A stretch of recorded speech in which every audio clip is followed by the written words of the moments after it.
नमस्कार, मैं अनुराधा सिंह और आज मैं आपसे एक ऐसे मुद्दे पर बात करना चाहती हूँ जो सिर्फ सोनम वांगचुक, छात्रों या किसी एक राजनीतिक दल का मुद्दा नहीं है। ये सवाल भारत के लोकतंत्र, नागरिक अधिकारों और सरकार की जवाबदेही से जुड़ा हुआ है। सवाल सीधा है कि अगर कोई नागरिक शांतिपूर्ण तरीके से अनशन कर रहा हो तो क्या सरकार उसे उसकी इच्छा के विरुद्ध वहां से हटाकर अस्पताल ले जा सकती है? और अगर ऐसा किया जाता है तो उसके पीछे कारण क्या है? क्या ये नागरिक की सुरक्षा के लिए है या फिर असहमति की आवाज को नियंत्रित करने की कोशिश के रूप में इसे देखा जाएगा? पिछले कई दिनों से दिल्ली के जंतर मंतर पर छात्र और युवा अपनी मांगों को लेकर आंदोलन कर रहे हैं। इस आंदोलन के समर्थन में सामाजिक कार्यकर्ता सोनम वांगचुक भी उनके साथ अनशन पर बैठे। जैसे जैसे उनका स्वास्थ्य बिगड़ने की खबरें सामने आने लगी, 21 दिनों से लगातार वो अनशन पर बैठे हुए थे। अटकलें तेज हो गई कि दिल्ली पुलिस और प्रशासन उन्हें अस्पताल ले जा सकते हैं और आज सुबह हुआ भी वही। प्रशासन का कहना है कि ये कदम चिकित्सीय सलाह और स्वास्थ्य संबंधी चिंताओं को ध्यान में रखते हुए उठाया गया, लेकिन यहीं से बहस शुरू होती है। अगर सरकार को सोनम के स्वास्थ्य की इतनी चिंता थी तो संवाद उन्होंने पहले क्यों नहीं स्थापित किया? क्या किसी आंदोलन को उस स्थिति तक पहुंचने देना चाहिए जहां मामला अस्पताल तक पहुंच जाए? क्या लोकतंत्र में संवाद पहला विकल्प नहीं होना चाहिए? क्या लोकतंत्र में राज्य की भूमिका सिर्फ संकट आने पर बलपूर्वक हस्तक्षेप करने की है या फिर संकट पैदा होने से पहले बातचीत का रास्ता निकालने की भी है? जिस दिल्ली में देश के प्रधानमंत्री रहते हैं, देश के गृह मंत्री रहते हैं, जहां केंद्र की सत्ता का पूरा तंत्र मौजूद है, वहां 1 महीने से छात्र आंदोलन कर रहे हैं, पर संवाद स्थापित करने की एक छोटी सी कोशिश तक नहीं की गई सरकार द्वारा। और आज जब विपक्षी दल खुलकर समर्थन में आने लगे, जब सोशल मीडिया पर कलाकारों, बुद्धिजीवियों और आम नागरिकों ने सोनम जी की हालत को लेकर चिंता जताई, तो सरकार को सोनम वांगचुक जी के स्वास्थ्य की चिंता हो गई। मुझे लगता है कि इस पूरे मुद्दे को केवल राजनीतिक नजरिए से नहीं देखना चाहिए। हालांकि इसमें राजनीति हो रही है, लेकिन फिर भी ये सवाल लोकतंत्र की प्रकृति से जुड़ा हुआ है। लोकतंत्र के मायने केवल चुनाव नहीं है। लोकतंत्र का मतलब संवाद भी होता है। लोकतंत्र का मतलब ये भी होता है कि नागरिक अपनी असहमति को शांतिपूर्ण तरीके से व्यक्त कर सके और सरकार उन आवाजों को सुनने की क्षमता रखे। भारत का इतिहास ऐसे तमाम अनेक आंदोलनों से भरा पड़ा है जिन्होंने व्यवस्था को चुनौती दी और बदलाव की मांग की। जयप्रकाश नारायण का आंदोलन, अन्ना हजारे का आंदोलन, किसान आंदोलन और विभिन्न तरह के छात्र आंदोलन, इन सभी ने लोकतांत्रिक विमर्श को प्रभावित किया है। विरोध प्रदर्शन लोकतंत्र का विरोध नहीं होते, हमें ये समझना होगा, बल्कि कई बार वो लोकतंत्र को मजबूत करने का माध्यम बनते हैं। लेकिन दूसरी तरफ एक और महत्वपूर्ण प्रश्न है कि अगर किसी व्यक्ति की जान को खतरा हो तो क्या राज्य केवल दर्शक बना रह सकता है? क्या सरकार की जिम्मेदारी केवल नागरिकों को अधिकार देना है या उनकी सुरक्षा सुनिश्चित करना भी है? और यही वो जटिल प्रश्न है जिसका कोई आसान उत्तर नहीं, और इसी के आड़ में राजनीति हो रही है।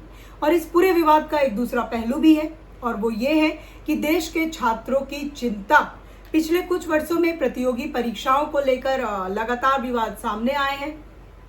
पेपर लीक के आरोप लगे हैं, पारदर्शिता पर सवाल उठाए गए हैं एग्जाम्स के, और लाखों छात्रों ने अपनी नाराजगी व्यक्त की है। आज ये छात्र जो प्रदर्शन पर बैठे हैं, ये सरकार से, ये किसी भी तरीके से कोई सरकार बदलने की मांग नहीं कर रहे हैं। नीट पेपर लीक के मामले में जिन 20 छात्रों ने अपनी जान गंवाई है, उसके बाद देश के शिक्षा मंत्री धर्मेंद्र प्रधान की जवाबदेही तय होनी चाहिए थी, उनका इस्तीफा होना चाहिए। ये बहुत छोटी और लोकतांत्रिक मांग है जिसको लेकर ये लोग, ये छात्र, ये युवा सोनम वांगचुक के साथ अनशन पर बैठे हुए थे, जहां से कि अब स्वास्थ्य का हवाला देकर सोनम वांगचुक को अस्पताल ले जाया गया है। और यही कारण है कि ये मामला केवल एक व्यक्ति के अनशन का नहीं, बल्कि युवाओं के भविष्य से जुड़े विश्वास के संकट का भी है। जब कोई छात्र वर्षों तक मेहनत करता है और फिर परीक्षा प्रणाली पर सवाल उठते हैं तो उसका असर केवल एक परीक्षा तक सीमित नहीं रहता, ये पूरे शिक्षा तंत्र पर लोगों के भरोसे को प्रभावित करता है।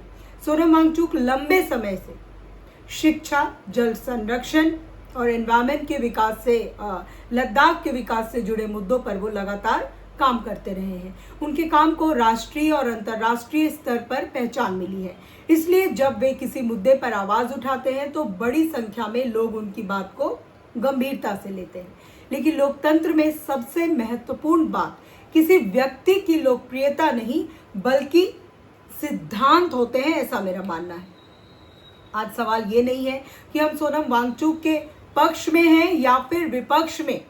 सवाल ये है कि क्या भारत में मौजूदा सरकार में असहमति की आवाज के लिए पर्याप्त जगह बची हुई है? क्या सरकार आलोचना सुनने के लिए तैयार है? क्या आंदोलनकारी संवाद करने के लिए तैयार हैं? ये भी महत्वपूर्ण है। क्या हम एक ऐसे लोकतांत्रिक माहौल की ओर बढ़ रहे हैं जहां बातचीत की जगह टकराव ले रहा है? मेरा मानना है कि सरकार को संवाद का रास्ता हमेशा खुला रखना चाहिए। किसी भी लोकतंत्र में बातचीत, संवाद और जवाबदेही टकराव से कहीं बेहतर विकल्प होते हैं। और वहीं आंदोलनकारियों की भी जिम्मेदारी है कि वे अपनी बात शांतिपूर्ण और लोकतांत्रिक तरीकों से रखते रहें। लोकतंत्र की असली ताकत इसी संतुलन में छिपी है, जहां सरकार मजबूत हो लेकिन जवाबदेह भी हो और जहां नागरिक स्वतंत्र हो लेकिन जिम्मेदार भी। आज की बहस केवल सोनम वांगचुक तक सीमित नहीं है, ये बहस उस भारत की है जिसे हम बनाना चाहते हैं अपनी आने वाली पीढ़ी के लिए। ऐसा भारत जहां असहमति को देशद्रोह न माना जाए, जहां सवाल पूछना अपराध न हो और जहां सरकार तथा नागरिकों के बीच संवाद जीवित रहे और दोनों ही अपने अपने अधिकारों का प्रयोग भी करें और साथ ही उनकी सीमाएं क्या है उसका भी वो ध्यान रखें। क्योंकि लोकतंत्र में व्यक्ति से ज्यादा संस्था के मायने होते हैं, संस्था ज्यादा महत्वपूर्ण होती है और लोकतंत्र में हर व्यक्ति अपने आप में एक नागरिक के तौर पर एक संस्था है। अगर सरकार संस्था है तो एक नागरिक भी एक लोकतंत्र में अपने आप में एक संस्था है।